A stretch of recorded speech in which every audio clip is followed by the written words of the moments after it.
welcome to today's Rod Martin Live. We're so glad you're here.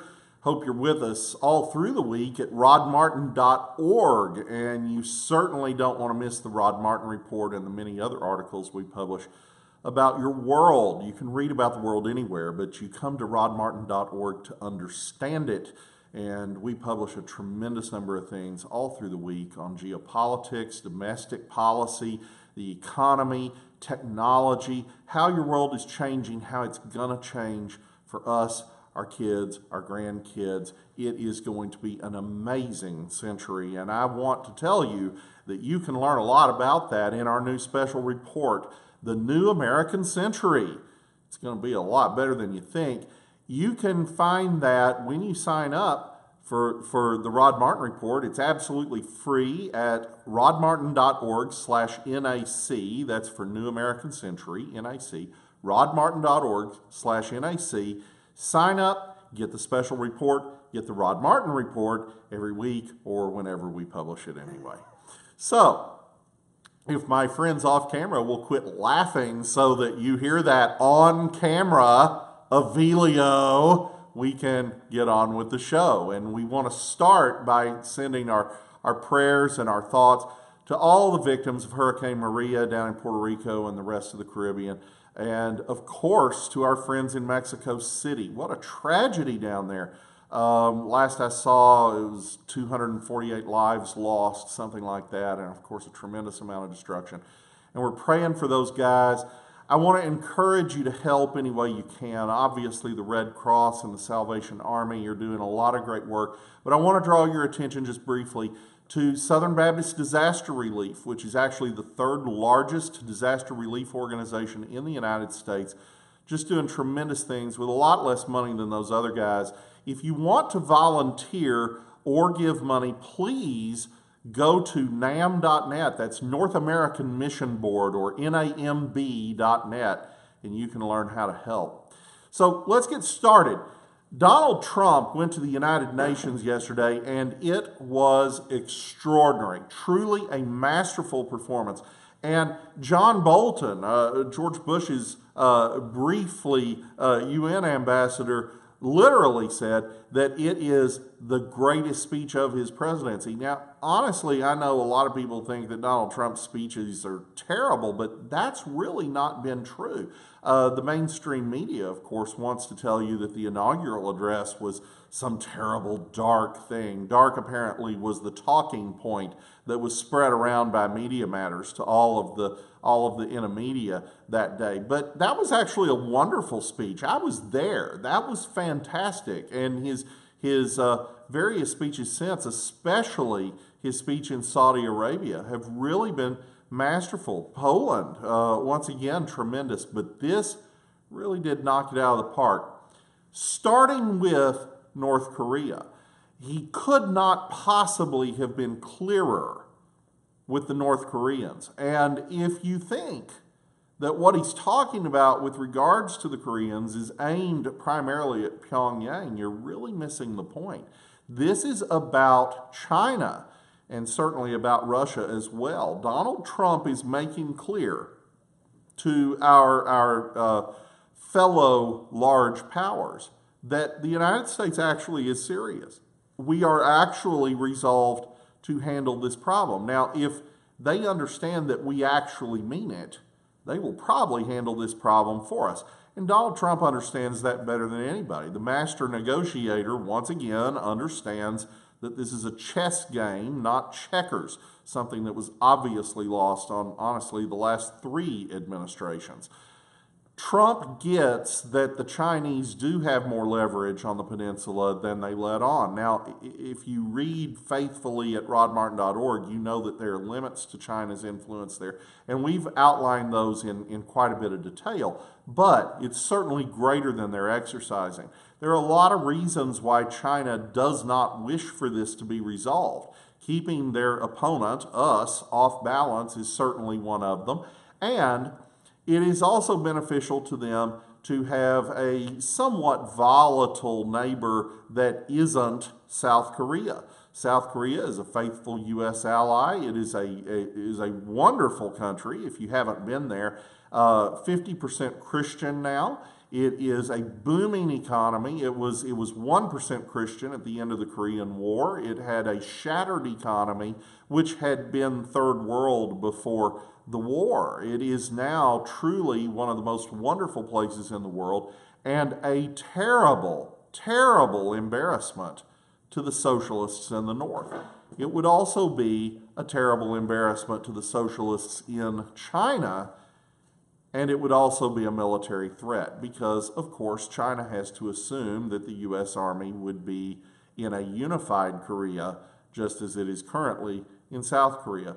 That is probably not true. It is probably true that there is a deal to be worked out here, one which demilitarizes the peninsula and yet guarantees the Republic of Korea's security.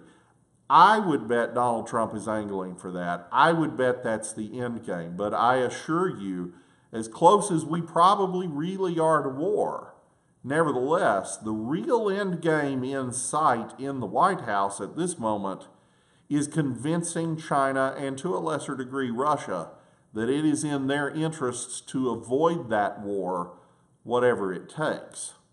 I think you're going to see some progress on that in the near future. Trump also addressed Iran.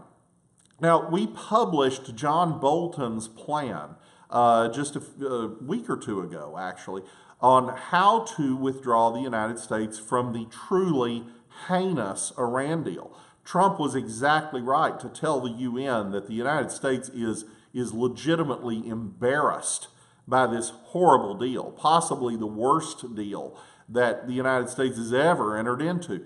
And the media, of course, misses the point. They keep asking the question, well, is Iran complying with the Iran deal? Is Iran complying with the Iran deal? Isn't Iran complying with the Iran deal? That totally misses the point. Iran can comply with the Iran deal, and it's still a terrible deal. We completely gave away the store. Obama gave them everything they wanted. The issue isn't complying with it.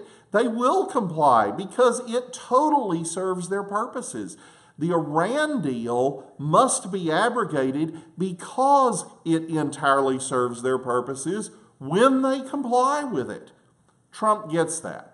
I don't know what the timeline is for withdrawal. I don't know exactly what he has in mind to get us out of it, but John Bolton, once again, drafted a tremendous plan for our abrogation of that treaty, or at least executive agreement, because God forbid we should ever submit a treaty to the Senate anymore, since we know the Senate would not ratify such a thing.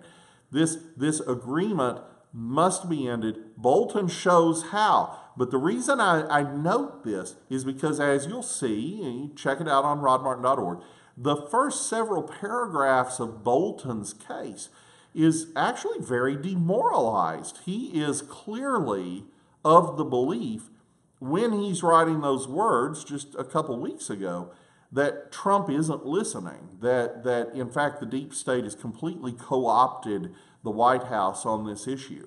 What we heard yesterday demonstrates that that pessimism was unwarranted, that in fact Trump gets it all too well. Are there deep state actors who absolutely wish to continue in this abominable, awful deal? Certainly. Is Donald Trump going to listen to them? Apparently not, and we saw that in a very big way yesterday. The third thing that I want you to note, and it really is tremendous, is what Trump said about Venezuela, or more precisely, about socialism. It was just a tremendous moment. Trump opined that, in fact, those who look at the collapse of Venezuela and see the failure of socialism miss the point, that in fact, what you're seeing in Venezuela is the successful implementation of socialism. Of course, he's exactly right, and it was a Thatcherite, Reaganite moment. Moreover, Trump is a master at this. He stands there, he delivers the line. The people at the UN hate this. They absolutely hate that he said it. They are dead silent, and he stood there in a way that very few people can do. and basically forced them to applaud. It was brilliant. Go back and watch the tape. It was just one of the greatest moments you'll ever see, a true masterpiece of oratory. In any case, it isn't just oratory, it isn't just rhetoric, and it certainly isn't the kind of drooling idiocy that the media would suggest is all that Donald Trump is capable of. Quite the contrary. Donald Trump is becoming, before our eyes, one of the most passionate and powerful advocates for human freedom that we have seen on the world stage in a generation, maybe two. It is a tremendous thing of beauty to watch. And what you are seeing is truly the implementation of a 21st century America First approach, as Trump has called it. The left, of course, demonizes those words, evoking what they actually caricature from 1940. Oh, this is some American Nazi movement trying to help Hitler win World War II. First of all, that is bogus on its face. That wasn't even true in 1940. People like Gerald Ford were part of the America First Committee even then. People on the Supreme Court, people who were completely respectable, who just didn't want America dragged into another world war needlessly. They dissolved the America First Committee the minute Pearl Harbor was attacked.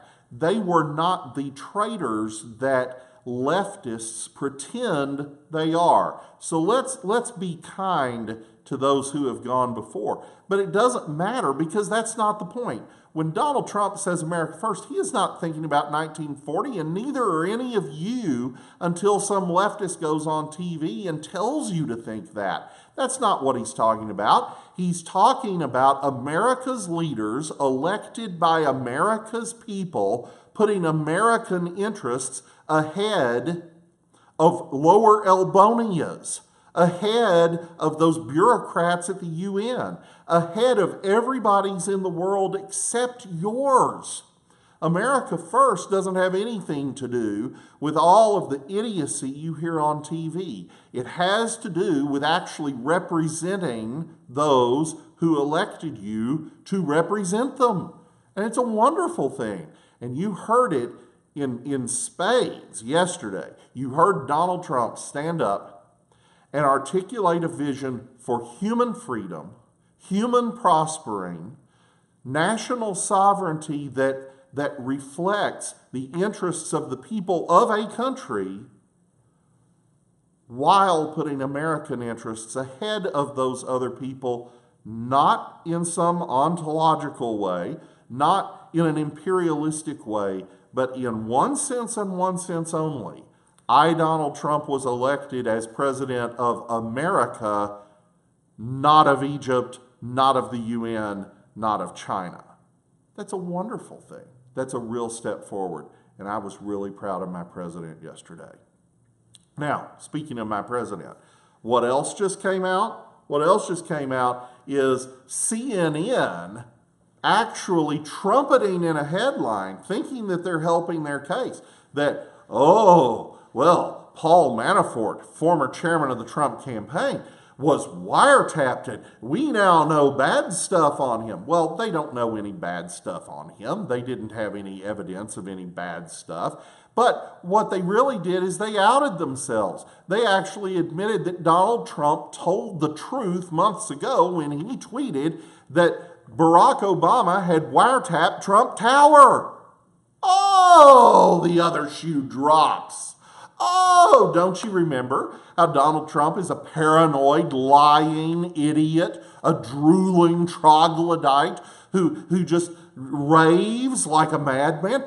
Barack Obama didn't wiretap anybody. I don't know why we just assume that. Why would we just assume that the president is lying? Why would we just assume that Barack Obama didn't do this? Did we just assume Richard Nixon didn't do this? Because that's the person we should be talking about. Barack Obama wiretapped the campaign chairman of the opposing party during a presidential campaign, and it turns out after. And how do we know this? Because CNN, Fake news CNN just told us so in a headline.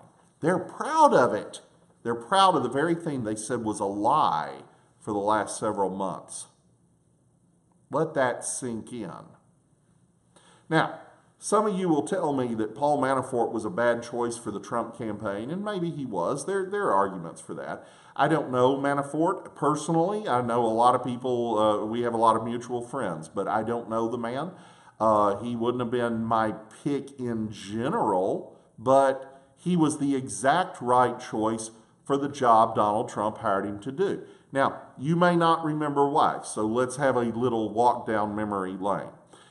Last summer, those of us who were with Ted Cruz were working very, very hard to bring about a brokered convention. We were trying very much to deprive Donald Trump of the number of delegates necessary for him to win on the first ballot, and we nearly succeeded in that. Had that come to pass, the result would have been that since no one had enough votes to win on the first ballot, it would have had to go to a second ballot, and on the second ballot, nearly all, and on a third ballot, all of the delegates would have been released to vote their conscience rather than the outcome of the primary or caucus in their state.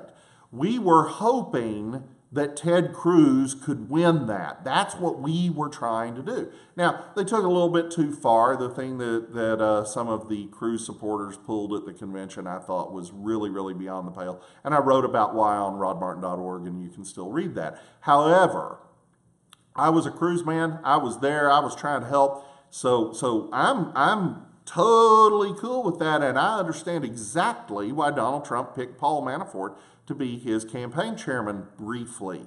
Because Paul Manafort is the only living human being to have ever successfully managed a presidential campaign in a brokered convention. Specifically, Gerald Ford's campaign to win the nomination in 1976. Now, it ended up a little bit differently, but part of that is because Manafort was good at what he did.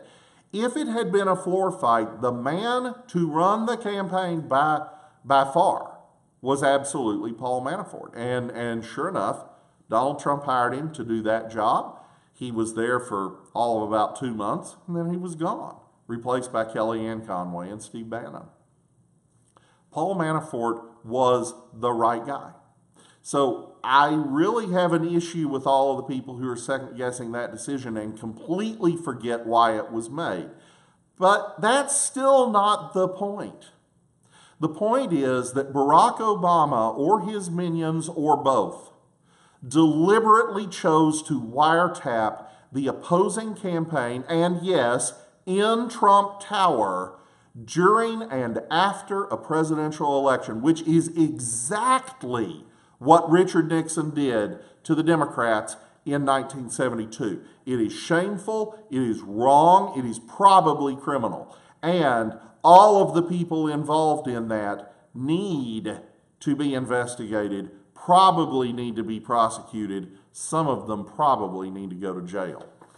I don't know if Paul Manafort did anything wrong in Ukraine.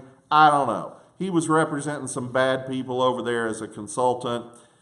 You can go either way on that. What I do know is it doesn't have anything to do with Donald Trump. No one's been able to make a connection of it to Donald Trump, and that isn't why they were wiretapping him.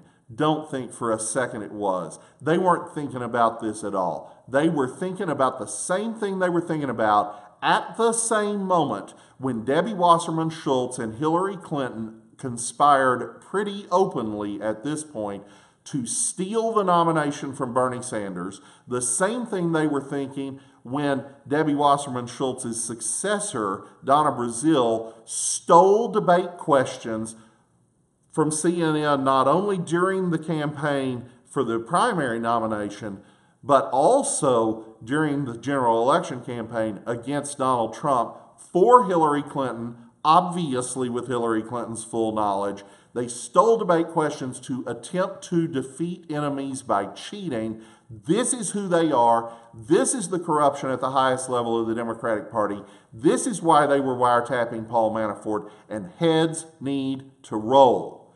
The left outed themselves this week. It was a mistake, and I'm counting on and calling on Jeff Sessions to do the right thing here. These people need to see the inner workings of a federal prison. Now, just real quick before we conclude, I just want to note what's happening with the NFL and what you saw exemplified at the Emmys. The left hasn't learned anything. The left hasn't learned a single lesson from 2016. And you can see that, of course, with Hillary Clinton's book tour.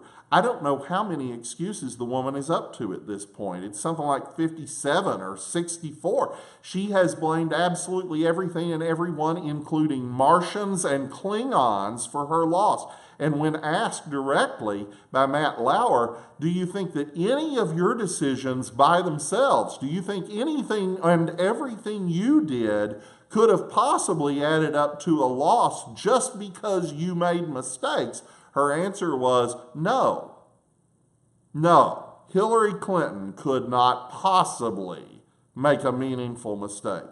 Well, guess what? Neither could Hollywood actors. This ridiculous farce presided over by Stephen Colbert was the lowest rated Emmys in history because it was nothing but a political pep rally for Antifa. It was absolutely pathetic. And you're seeing the same thing with NFL ratings. They're cratering. And you're seeing the same thing with ESPN in general because they have turned our sports network into, again, a pep rally for the resistance. No one wants that. Who on God's earth wants to watch it? So they're paying a price. They literally don't care. And the fact that they don't care tells you who they are. It has frequently been believed on the right through the years that, oh, well, there's a limit to what the left would do on TV and in movies because, hey, the bottom line's the bottom line. No, it absolutely is not the bottom line for these people. These people are pushing their ideology by any means necessary. They are not concerned about the bottom line, and that's an opportunity for you and me. We can punish them with our dollar votes by choosing not to give them any help. They can't sustain this on their own. So, be of good cheer when you see Kaepernick's friends act the fool.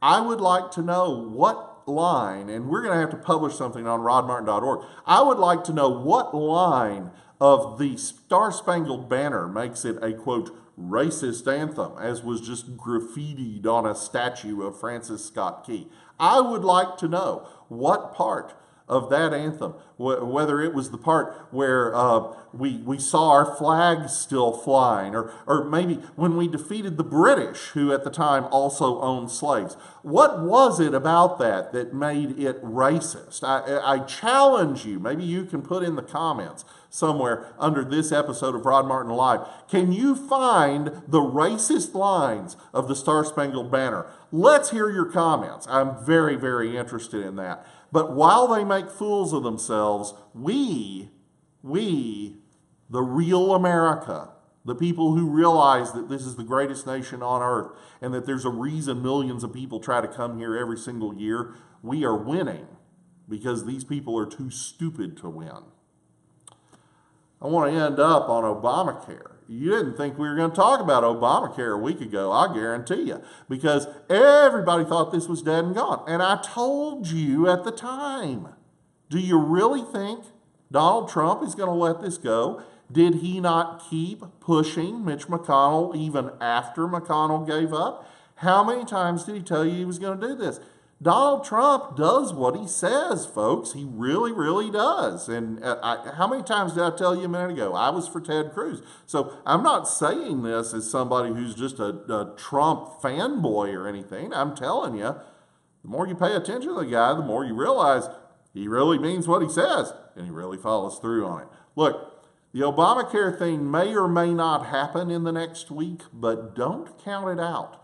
Call your senators, write your senators, put pressure particularly on Murkowski, on McCain, and on Rand Paul, not to mention Susan Collins.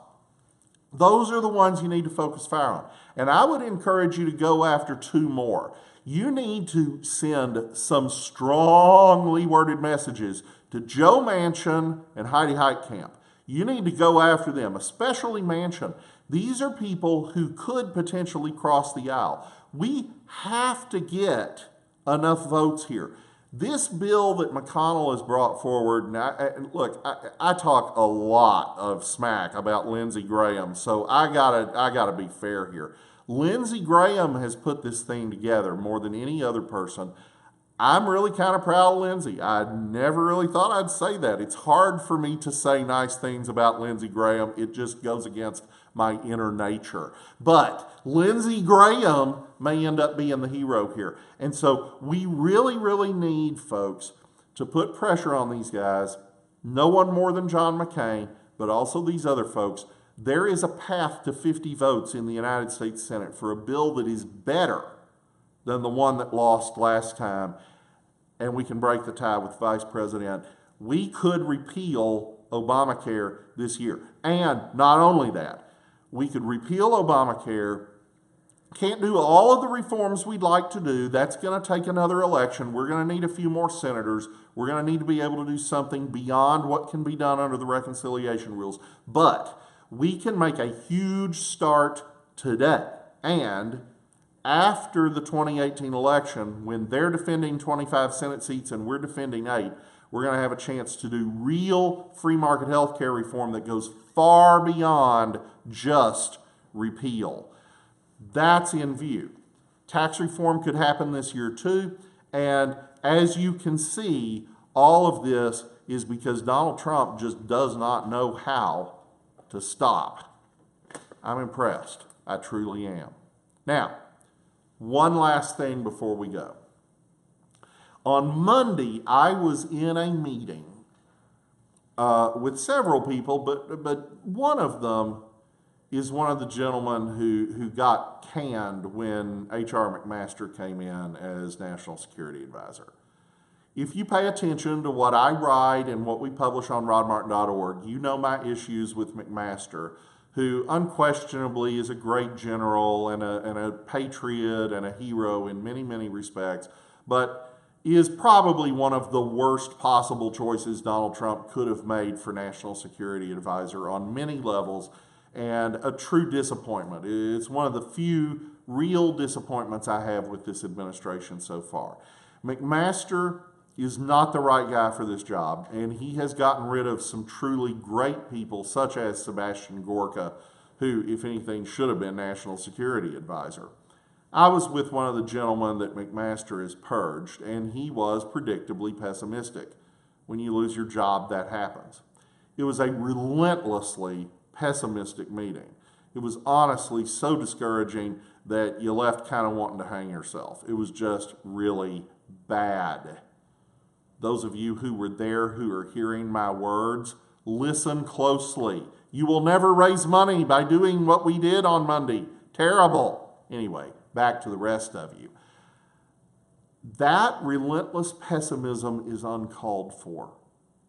There are absolutely things wrong right now. The deep state is absolutely running wild, and they are absolutely doing things that we have never seen done to a president. It is truly a dangerous time, and we are not winning all the battles, but we are winning a lot more than we imagined we would. I want to tell you, there is an opportunity right now to right the ship of state. It will be up and down. It will be a trend line, not perfect. We will lose a few. We will have to come back and fight again, which is exactly what's happening on Obamacare and exactly my point. We don't have to fight a battle and then it's over forever. The Democrats never do. The Democrats lost in their fight to pass Obamacare and then months later came back and passed it. We can do the same thing the other way, and we can do the same thing with free market health care reforms that are beyond the scope of what we are allowed to do right now. We can do the same thing with Iran. We can do the same thing with taxes. We can do the same thing with judicial reforms. We can do the same thing with a whole host of things that will make America truly great again. I'm convinced that this president means to do it. He will not get everything right. There are many, many things that the candidates I did support in the primary understood about the inner workings of the swamp that Donald Trump does not understand, and he is having to learn them under fire. He is having to learn on the job some things that I hoped we would have a president right now who did not have to learn on the job. But it doesn't matter because we have a president who fights. He fights, and he is absolutely committed to this project. I'm encouraged. I want you to be encouraged, and that's where we're going to leave it today. So pray for the folks in Puerto Rico and in Mexico City. If you can help, please go to NAM.net. That's for North American Mission Board, NAMB.net, and help out our Southern Baptist Disaster Relief folks. They're really doing an incredible job with relatively little resources. And I also want to ask you to sign up for our newsletter, the Rod Martin Report. You can read about the world anywhere. You come to rodmartin.org to understand it. So go to rodmartin.org/NAC for New American Century. You'll get my free report. Wonderful special report. I think you'll really like it. And we're about to come out with a new one too. So rodmartin.org/NAC. You can sign up for the Rod Martin Report. I hope you love these Rod Martin Lives. We do this every week on Wednesday. We'll be back next week, actually from the road. We're traveling the next 2 weeks, so we'll be on location. And we'll see you then.